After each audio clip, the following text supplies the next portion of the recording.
big giant company ruling an entire market, or a big fat cat sitting on a pile of money, or maybe a Rockefeller or a Carnegie. But I'm here to argue that monopolies can be seriously beneficial to an economy.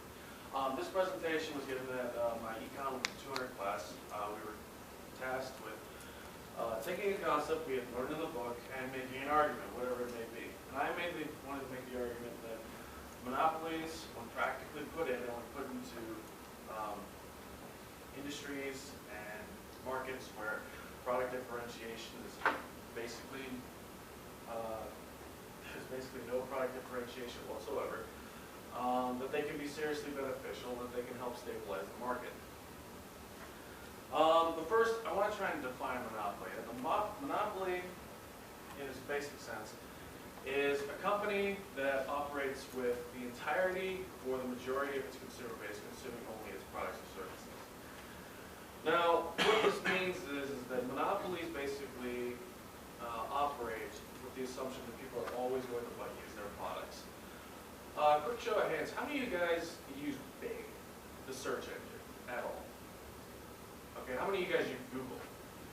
Exactly. Monopolies don't have to exist because they're the biggest and toughest one. They exist sometimes simply because they have the best products. Google is a massive monopoly. Google has completely cornered the internet search market.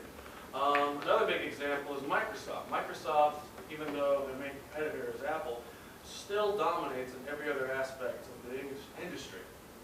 And there's tons of examples where big, giant companies, not because they have more tougher marketing campaigns, they're more aggressive. It's just simply because we like their products more than everyone else. And that's where the benefits of monopolies really start to come in. Monopolies have a standardized product. Everyone likes it, everyone uses it. And I'm not arguing that monopolies need to be in every market, and we need to start instilling them in every industry. One of the best things about capitalism is that there's differentiation. At least half of you have one different type of laptop on screen right now. And the fact of the matter is that in something like the tech industry, differentiation is highly sought after, innovation. That's one of the big downsides of a monopoly, is that they're not particularly innovative. Google has a very bad track record of turns out to be innovative. I mean, if you think about it, sometimes Google Glasses, Project Aura, self-driving car, they're not particularly innovative. They're just sort of following sort of a general trend that's already been going on.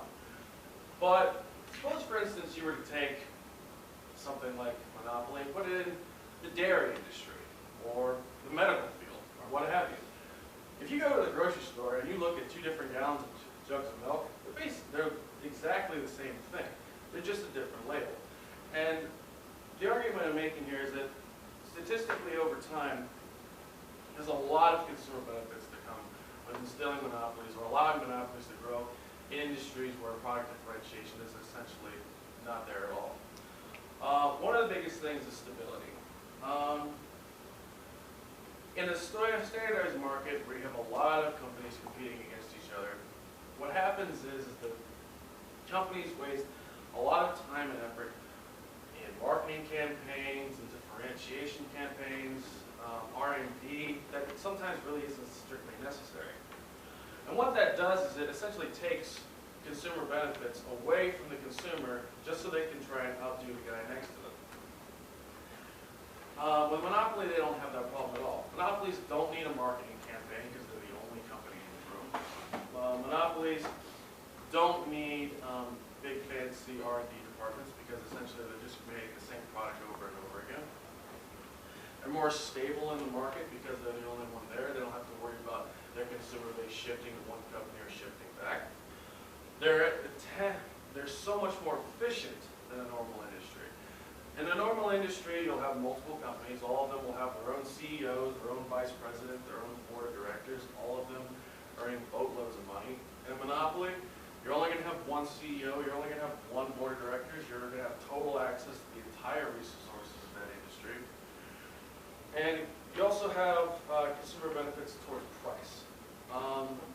Going back towards recent eras, towards like the 1920s, 1930s, when monopolies were full swing. You had companies like Carnegie, Standard Oil, JP Morgan Chase, which were huge monopolies during the time.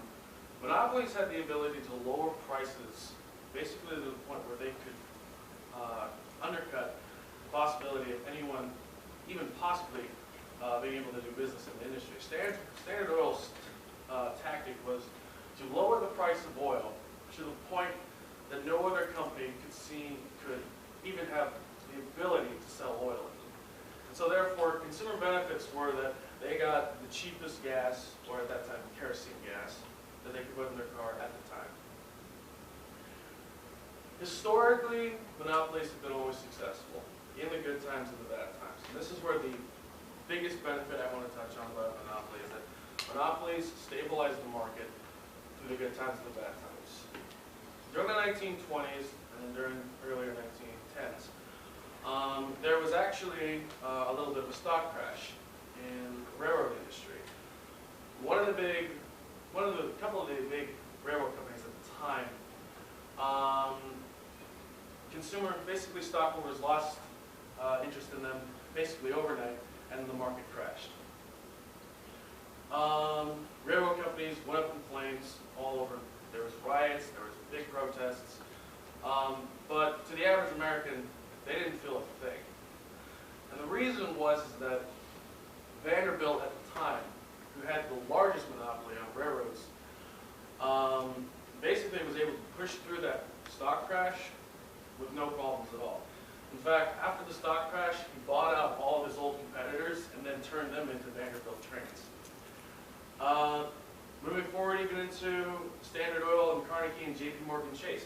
JP Morgan actually predicted the Great Depression, and his company was able to push through the Depression virtually with no problems at all, because he was the biggest bank around. Standard Oil at the time also was able to survive through it. And all the while they were going through these tough times, all the while that they were experiencing these downsides in the economy, they were still providing good products to their customers. They were still providing the same products to their customers. And their market stayed stable because they were the only ones there, because they were the strongest there, and ultimately because they worked. Thank you for your time. I really appreciate it.